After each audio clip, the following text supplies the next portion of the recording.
Sumatera Selatan. Itu yang mau saya tunjukkan. Dan saya coba juga targeting tadi, cek target dan sebagainya. Ini perkiraan target yang bisa dicapai.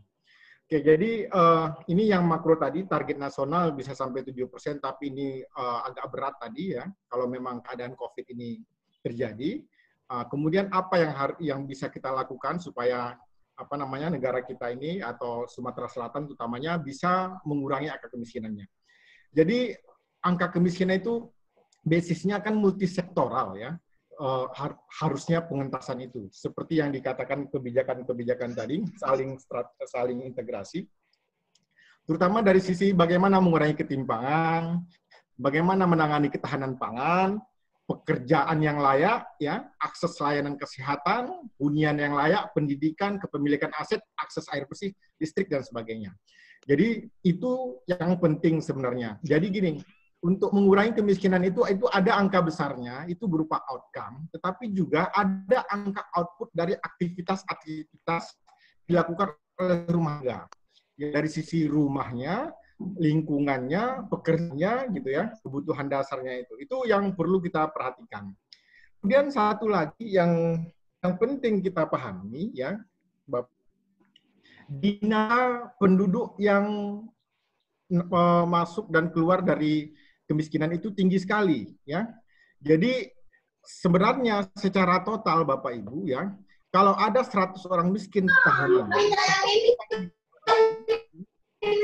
depan menjadi orang miskin hanya sebagian, tidak semua ya. Nah, jadi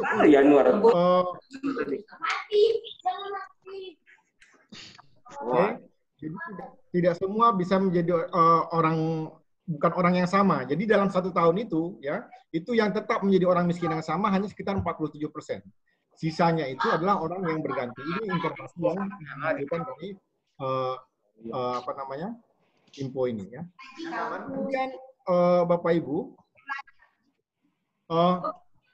ada 2 data kemiskinan ya yang sering kita dengar ya, data kemiskinan makro dan mikro ya. Umumnya daerah provinsi nasional itu melakukan targeting dalam hal untuk angka kemiskinan makro ini, Bapak Ibu ya, angka kemiskinan makro. Jadi bagaimana mengecek angka kemiskinan ini supaya sesuai dengan target nasional dan target daerah gitu. Itu yang sering dimaksud di dalam RPJMD dan sebagainya. Sedangkan angka kemiskinan mikro ini itu mengarah kepada data DTKS sekarang ini ya, data terpadu kesejahteraan sosial, merupakan data targeting siapa yang menerima program sehingga angka kemiskinan nasional atau angka kemiskinan provinsi nasional itu bisa berkurang. Kemudian 99 juta jiwa data, ya, 29 juta keluarga dan 27 juta rumah tangga. Nah, jadi dari data ini, Bapak Ibu, data inilah yang menerima program-program kita selama ini. Tetapi setelah adanya COVID ini, apakah cukup hanya mereka ini saja yang menerima? Ya, contohnya misalnya BLT Desa, ya. Di BLT Desa itu orang yang bukan data pendidik desa, bukan terima BPJS, ya. Kemudian dia ini akan diberikan bantuan langsung tunai oleh desa. Ya, itulah orang-orang yang expected error yang tidak masuk di dalam data sebelumnya atau masuk di atas kondisi dari masyarakat yang ada saat ini. Itu penting sekali. Oke. Itu penting sekali, Bapak Ibu.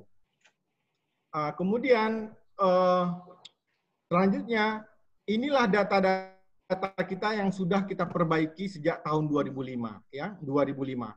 Ini penting, kenapa? Kalau targeting ini nggak jelas, nggak pas, effort kita untuk mengurangi kemiskinan ini tidak akan bisa tercapai dengan baik, gitu. Karena yang dibantu yang lain, yang diukur BPS yang lain, gitu. Itu jadi penting sekali.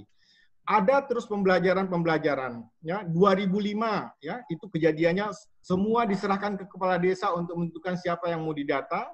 Ibarat ya dampaknya ya elite capture itu terlalu tinggi. Jadi banyak desa yang dibakar waktu itu, banyak kantor BPS yang dibakar tahun 2005 ya. 2008 sudah ada perbaikan ya, ada direspon. 2011 diperbaiki lagi, ada effort dari orang miskin itu sendiri juga 2020 atau 2022 ini bisa kita perbaiki secara menyeluruh lagi. Jadi ini sering sekali ini informasi ini dikeluarkan. Ya kenapa? Karena penentuan orang yang menerima bantuan itu bukan murni karena rumahnya sangat jelek, Bapak Ibu, ya. Tetapi seandainya ini ada dua, yang kiri ini bapaknya tukang ojek, yang kanan itu ibunya guru, bapaknya guru, yang kiri secara kasat mata yang kiri memang sangat berhak untuk menerima bantuan. Tetapi ibunya guru, anaknya 1, yang kanan ibunya ibu rumah tangga, anaknya 10, ya. Jadi sebenarnya walaupun rumahnya lebih bagus, dia itu sebenarnya lebih layak karena bantuan itu sebenarnya per kapita. Jadi karena kemiskinan itu dilihat per kapita, Bapak Ibu. Jadi ini salah satu ukuran yang kenapa ukuran per kapita ini sering digunakan untuk percepatan penanggulangan kemiskinan. Kemudian Bapak Ibu, ini kondisi kita saat ini ya.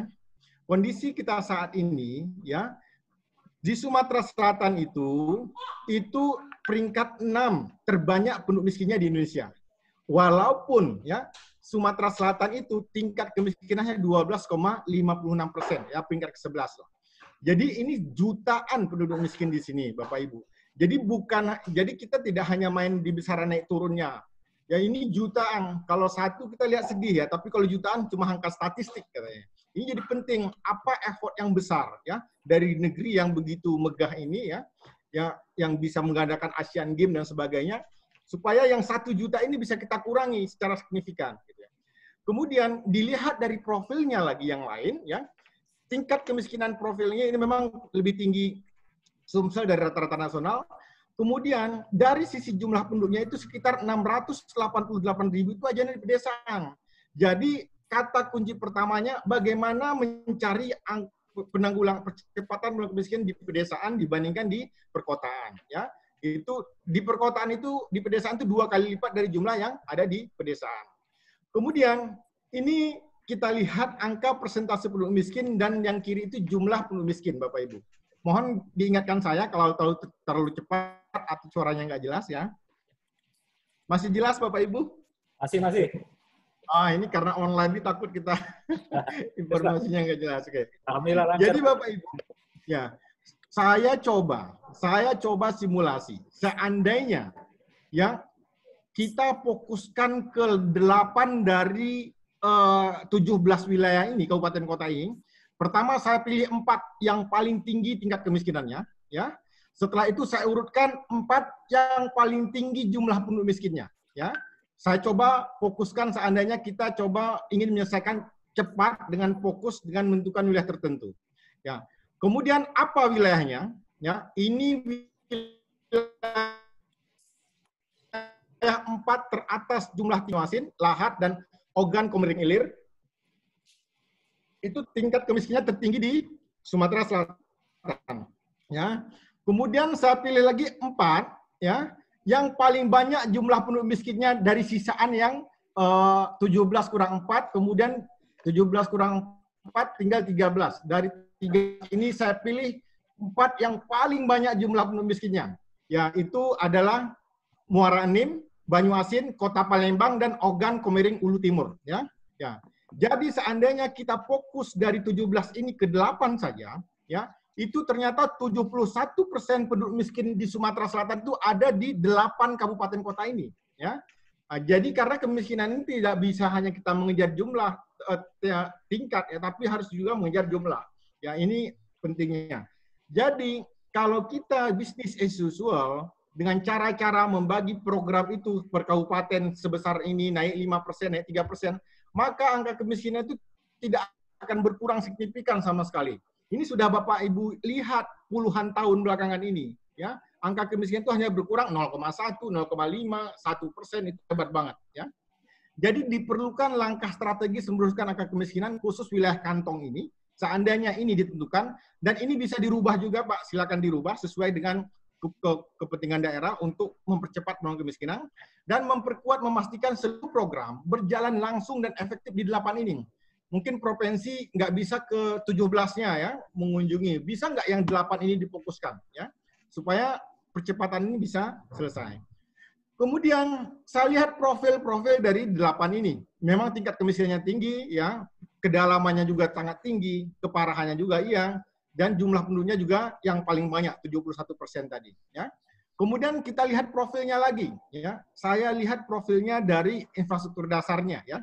Jadi ternyata misalnya desa kelurahan dengan ketersediaan transportasi umum yang baik itu, ya, itu sangat jelek. Di Musi Banyu Asin hanya 21% yang baik. Ya. Jadi desa itu punya akses transportasi umum hanya 21%. Musirawas Utara hanya 41%, ya. Hanya Kota Palembang yang sampai 76%. Yang lain itu masih banyak. Jadi contohnya apa masalah yang terjadi gara-gara ini?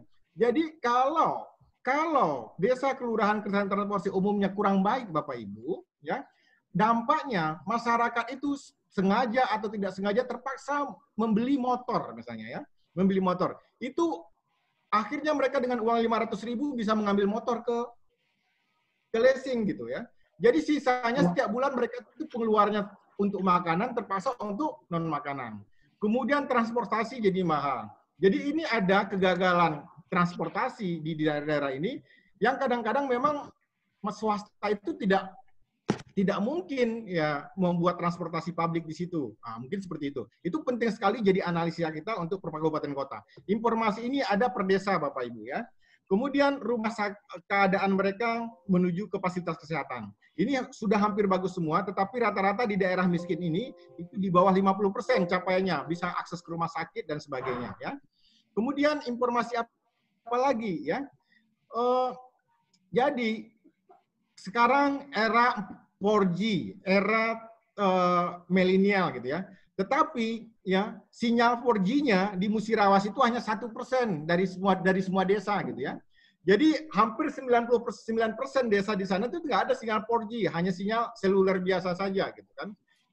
Ini menjadi menarik gitu, ya. Kenapa ini harusnya dicari solusinya gitu kan.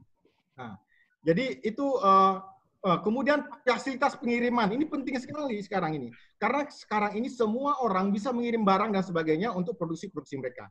Jadi itu makanya saya fokus dari sisi profil-profil yang kita punyai di Sumatera Selatan, ya. Ini untuk kabupaten kota lainnya ada dalam bentuk Excel, nanti saya kirimkan kalau perlu, ya. Kemudian apalagi informasi yang kita punya, Bapak Ibu, ya.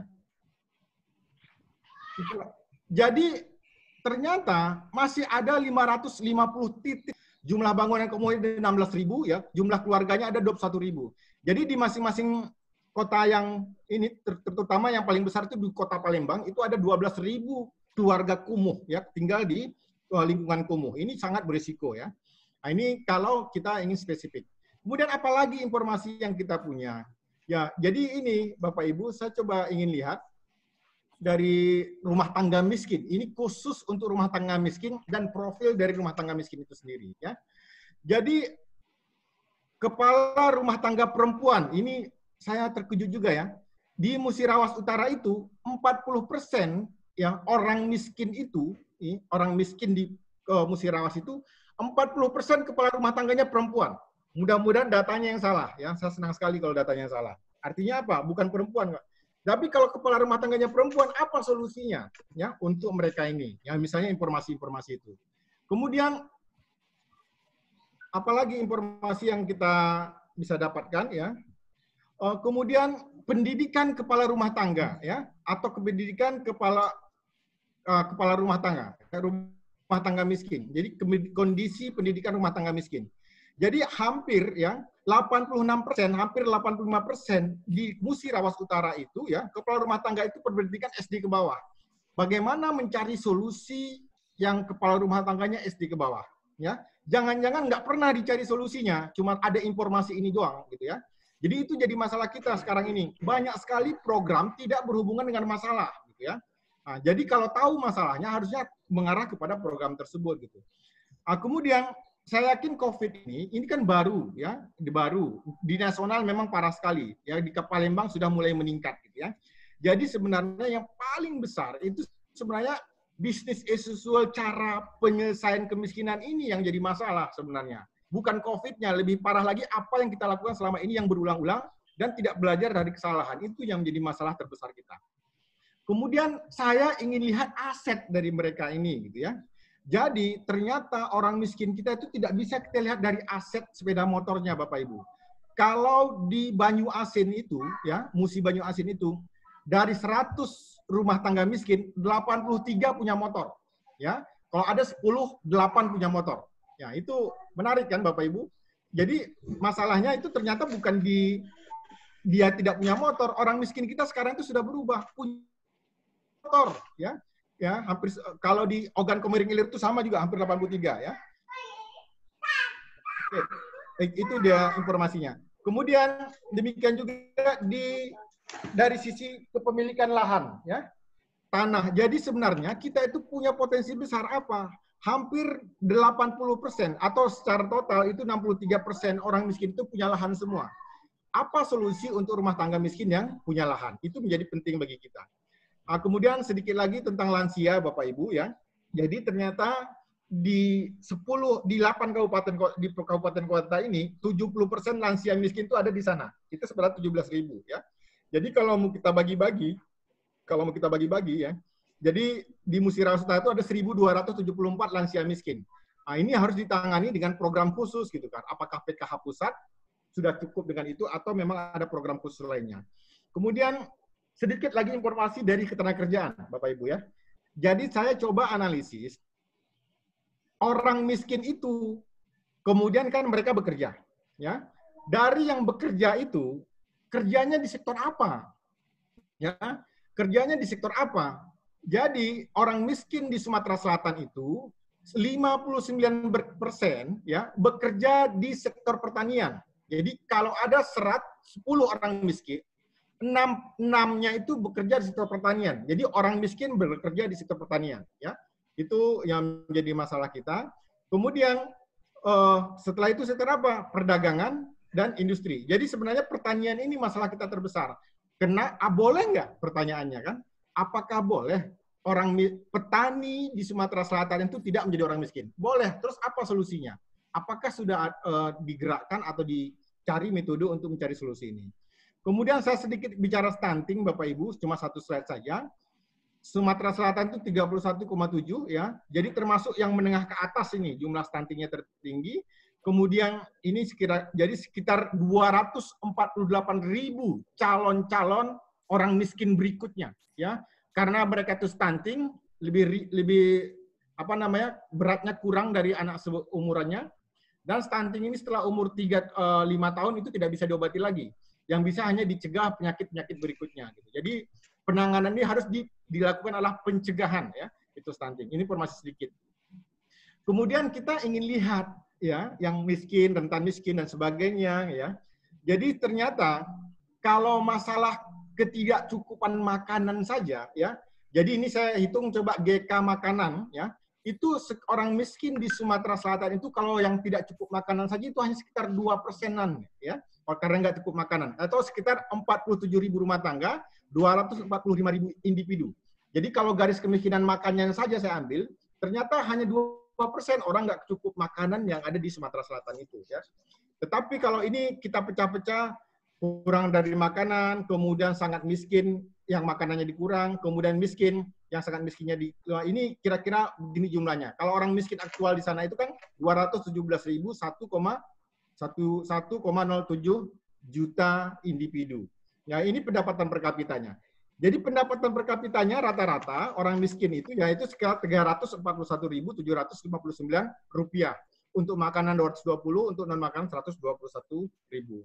Kemudian kita lihat per desil Bapak Ibu. Jadi intinya seandainya Bapak Ibu ingin membantu 60%-nya misalnya, jadi sebenarnya kebutuhan makanan mereka desil 1 sampai 66 itu per bulan itu per kapitanya sekitar 487.000 ya. Jadi kalau diberikan 600.000 per rumah tangga, kalau rumah tangga itu ada anak, suami, istri dan 4 anak gitu ya, ada 2 anak, 4 rumah tangga, itu 600.000 dibagi 4 gitu ya.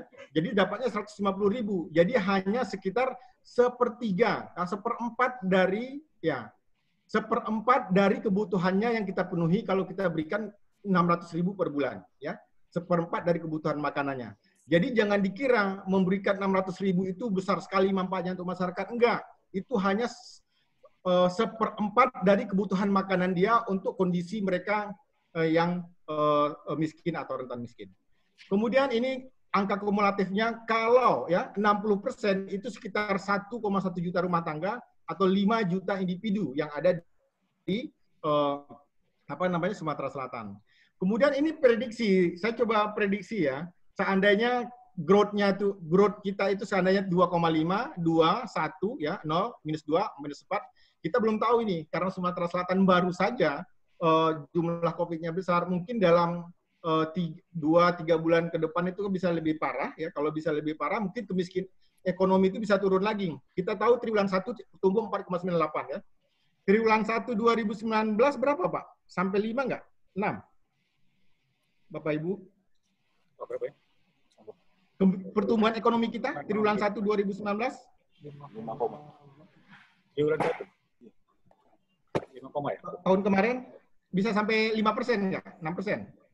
Iya. Ya, kalau 6% ini sekarang 4,9 kan, jadi 5 ya. Nah, jadi hampir tetap turun lah triwulan 1 2020 ini gitu kan.